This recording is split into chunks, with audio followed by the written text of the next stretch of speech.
नमस्कार. मी दिव्यांग वृद्ध निराधार मित्रमंडळ महाराष्ट्र संस्थापक अध्यक्ष चंपतराव डाकुरे पाटील कुंचिलकर.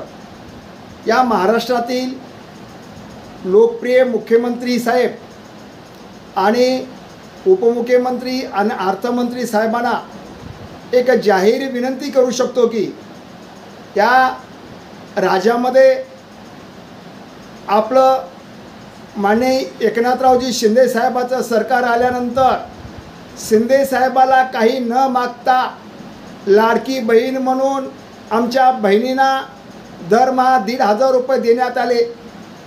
ज्या वयोवृद्ध आहेत, ज्येष्ठ नागरिक ज्यांचे वय 75 वर्ष वय झालेले आहे, अशासुद्धा वृद्धांना कोणतीही मागणी न करता त्यांना बसमध्ये प्रवास मोफत आणि तीर्थयात्रे करण्यासाठी त्यांना मुख्यमंत्री तीर्थयात्रा ही सुद्धा माननीय मुख्यमंत्री साहेबांनी जाहीर केली. पण ज्या दिव्यांग बांधवांना चालता येत नाही, बोलता येत नाही आणि जगात काय चाललं ते दिसत नाही किंवा ऐकू येत नाही, पण असे धडपडणारे दिव्यांग आज या महाराष्ट्राच्या मुख्यमंत्री साहेबांना अनेक वेळा मोर्चे निवेदन करून सुद्धा या खऱ्या ईश्वर दिव्यांगाची आठवण का मुख्यमंत्री साहेबांना येत नाही. माननीय लोकप्रिय आमदार, माननीय मुख्यमंत्री, माननीय महाराष्ट्राचे लोकप्रिय मुख्यमंत्री साहेब, आपणास मी विनंती करू शकतो, खरा ईश्वर कुठं आहे? खरा ईश्वर हे दीनदुबळा दिव्यांग वृद्ध निराधार ज्यांना कोणी आधार देत नसेल अशा दिव्यांग वृद्ध निराधारांना आधार देणं हे शासनाच्या प्रमुख मुख्यमंत्र्याचं कार्य असते. पण खरा ईश्वर हा यांना दिसत नसल्यामुळं तो मंदिरामध्ये आणि मस्जिदमध्ये कुठं देव नसतो. खरा दीनदुबळा जो उपेक्षित समाज आहे, ज्यांना कोणाला आधार नाही, तो जीवन जगू शकत नाही, अर्धपोटी उपाशी राहतो, अशा खऱ्या ईश्वराची सेवा करणे काळाची गरज आहे. पण आमचे माननीय मुख्यमंत्री महोदयांचं मी मनपूर्वक अभिनंदन करतो. आपली न मागता अनेक योजना आपण जाहीर केल्या, पण ज्या दिव्यांग बांधवांनी अनेक वर्षापासून दिव्यांगाचं मानधन वाढ होत नाही आणि 1,500 रुपयामध्ये माझ्या दिव्यांग वृद्ध निराधारांना दुधाचं पाकिट मिळू शकत नाही, याचा विचार माननीय मुख्यमंत्री साहेबांनी का करत नाही? आजच्या मंत्रिमंडळातल्या सर्व मंत्रिमंडळांना विनंती करतोय की दिव्यांग वृद्ध निराधार 1,500 रुपये म्हणजे दररोजचे 50 रुपये. या 50 रुपयामध्ये 2 वेळ जर चहा प्यायची असेल तर त्यांना दुधाचं पाकिटसुद्धा मिळू शकत नाही. तो जीवन जगत कसा असेल याचा विचार माननीय मुख्यमंत्री साहेब, उद्या नांदेडला तुम्ही 7 ऑक्टोबर रोजी आपण लाडक्या बहिणीचा आनंद उत्सव साजरा करण्याला येणार आहात.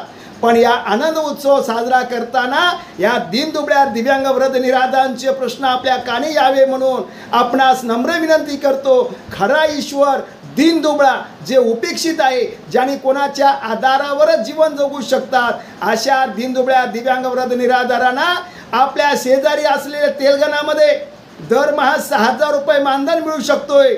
आणि महाराष्ट्र ही आपली मुंबई अर्थसंकल्पामध्ये या देशामधली तिजोरी भरण्याचं काम जर आमचे मुख्यमंत्री मुंबई जर करीत असेल आणि या जर राज्यामध्ये जर दीनदुबळा उपेक्षित राहत असेल, अर्धपोट उपाशी मरत असेल, तर माननीय मुख्यमंत्री साहेबांनी आमचं ग्रहण ऐकावं आणि येणाऱ्या उद्या 7 ऑक्टोबरच्या सभेमध्ये जाहीर करून टाकावं की खरंच न मागणाऱ्याला आम्ही दिलो, पण जे उपेक्षित जमात वेळोवेळी ज्यांना चालता येत नाही, ज्यांना बोलता येत नाही, असे आंदोलनं करतात, अशा दीनदुबळ्या दिव्यांग वृद्ध निराधारांना दरमहा 6,000 रुपये मानधनाची घोषणा करावी अशी मी त्यांना विनंती करतो.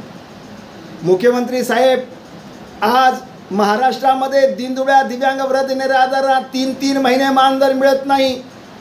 आम्हा दिव्यांग बांधवांना किराणा दुकानदार सुद्धा उपाशी राहण्यासाठी त्यांनी आम्हाला वेळेला मदत करत नाही.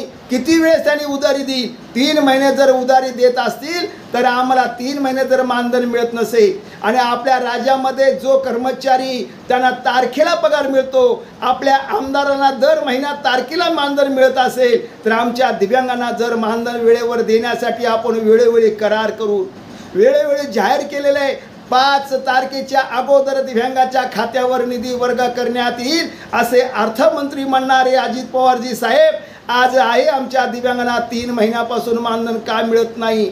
आज सणासुदीच्या काळामध्ये दीनदुबळा दिव्यांग 3-3 महिने जर मानधनापासून वंचित राहत असेल याचा विचार या मुख्यमंत्री आणि अर्थमंत्री आणि या ठिकाणी येत असलेल्या मुख्यमंत्री उपमुख्यमंत्र्यांनी विचार करावा आणि दीनदुबळाचा आशीर्वाद घ्यावा।